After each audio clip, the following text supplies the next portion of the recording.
Savings bank അക്കൗണ്ടിൽ minimum balance ഇല്ലെങ്കിൽ പിഴ ചുമത്തരുതെന്ന പാർലമെന്ററി പെറ്റീഷൻസ് കമ്മിറ്റിയുടെ ശുപാർശയ്ക്ക് പിന്നിൽ ഒരു മലയാളിയുടെ ഇടപെടലുണ്ട്. തിരുവനന്തപുരം വലിയശാല സ്വദേശി പരമേശ്വരൻ കൃഷ്ണയ്യർ 2024 ലോക്സഭാ സ്പീക്കർക്ക് നൽകിയ പരാതിയാണ് പെറ്റീഷൻസ് കമ്മിറ്റി പരിഗണിച്ചത്.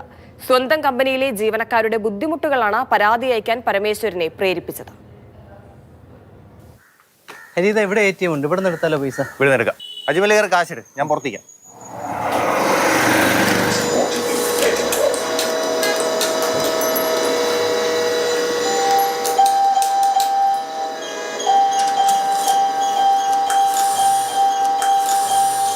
കാശെടുത്താ? ഓ, എടുത്ത്. ഇതൂടെ കഴിഞ്ഞ് ഇനി മിനിമം ബാലൻസ് ഇല്ല, ബാങ്കുകാർ ഫൈൻ പിടിക്കുമെന്നാ തോന്നുന്നത്. അതൊക്കെ പണ്ടാ. ഇപ്പൊ പല ബാങ്കുകാരും ആ പരിപാടി നിർത്തി. ബാക്കിയുള്ളവർ ഉടനെ നിർത്തും. നിർത്തിയാ എല്ലാവർക്കും കൊള്ളാം. ഈ ബാങ്കുകളെ കൊണ്ടൊക്കെ ഈ പിഴ ഈടാക്കുന്നത് നിർത്തിച്ചതിന് പിന്നില് നമ്മുടെ നാട്ടുകാരുടെ ഒരു ഇടപെടലുണ്ട്. പരമേശ്വരൻ കൃഷ്ണയ്യർ ബാംഗ്ലൂരിൽ നടത്തുന്ന ബാംബു പെക്കർ കമ്പനിയിലെ ജീവനക്കാരുടെ ബുദ്ധിമുട്ട് കണ്ടുനിൽക്കാൻ പരമേശ്വരന് കഴിഞ്ഞില്ല. മിനിമം ബാലൻസ് നമുക്ക് ഒരു മാസത്തിൽ 1-2 ദിവസങ്ങളൊക്കെ ആയിരിക്കും മിനിമം ബാലൻസ് ഇല്ലാത്തൊരവസ്ഥ വരുന്നത്. പക്ഷേ ഈ പാവപ്പെട്ട ആൾക്കാർക്ക് അവർക്ക് സാലറി കൊടുക്കുമ്പോൾ ഈ ആദ്യത്തെ ഒരു 5-ാം തീയതി 6-ാം തീയതി സാലറി വിഡ്രോ ചെയ്ത് കഴിഞ്ഞാൽ 10-20 ദിവസം ഇവരുടെ അക്കൗണ്ടിൽ മിനിമം ബാലൻസ് ഉണ്ടാവില്ല.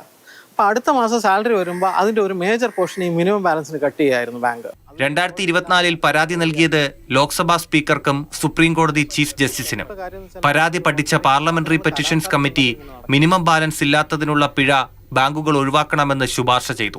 ഡെമോക്രസിയിൽ നമ്മുടെ വോയിസിനും ഒരു ഇമ്പോർട്ടൻസ് ഉണ്ട്, അതിൻ്റെ മെറിറ്റിനനുസരിച്ച് ഇമ്പോർട്ടൻസ് ഉണ്ടെന്നുള്ളത് വലിയ കാര്യമാണ്. അപ്പോൾ ഇന്ന് നമുക്ക് ചെയ്യാൻ പറ്റുന്നുണ്ടെങ്കിൽ പല പ്രാവശ്യം നമ്മൾ റോങ് ഡോറിൽ കംപ്ലയിൻറ്റ് ചെയ്യും. അത് നമ്മൾ ആരാണോ എക്സിക്യൂട്ട് ചെയ്യേണ്ട ആ ലെവലിലോട്ട് അയച്ചു കഴിഞ്ഞാൽ ഏതൊരു ഇന്ത്യൻ സിറ്റിസണും ഏത് വിഷയത്തിനും പോയി കഴിഞ്ഞാൽ അതിന് മെറിറ്റ് ഉണ്ടെന്നുണ്ടെങ്കിൽ അതിലൊരു തീരുമാനം ഉണ്ടാവും എന്നുള്ളൊരു വിശ്വാസമായി. 2020 മിനിമം ബാലൻസ് നിബന്ധന സ്റ്റേറ്റ് ബാങ്ക് ഓഫ് ഇന്ത്യ എടുത്തു കളഞ്ഞിരുന്നു. പരമേശ്വരന്റെ പരാതി പഠിച്ച പെറ്റീഷൻ കമ്മിറ്റിയുടെ നിർദ്ദേശപ്രകാരം ധനമന്ത്രാലയം ജൂണിൽ കത്തയച്ചതോടെ ചില പൊതുമേഖലാ ബാങ്കുകൾ കൂടി പിഴ നിർത്തലാക്കി. State Bank of India, Bank of Baroda, Bank of India, Canara Bank, Central Bank of India, Punjab National Bank, Union Bank of India എന്നിവരാണവർ.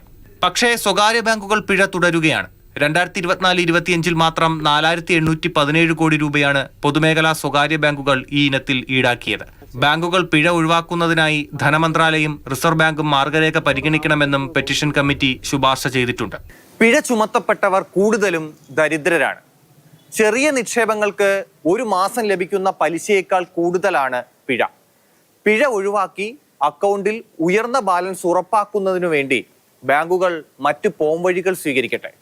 ശ്യാമിനൊപ്പം TS Harikrishna, Mathrubhumi news, Thiruvananthapuram.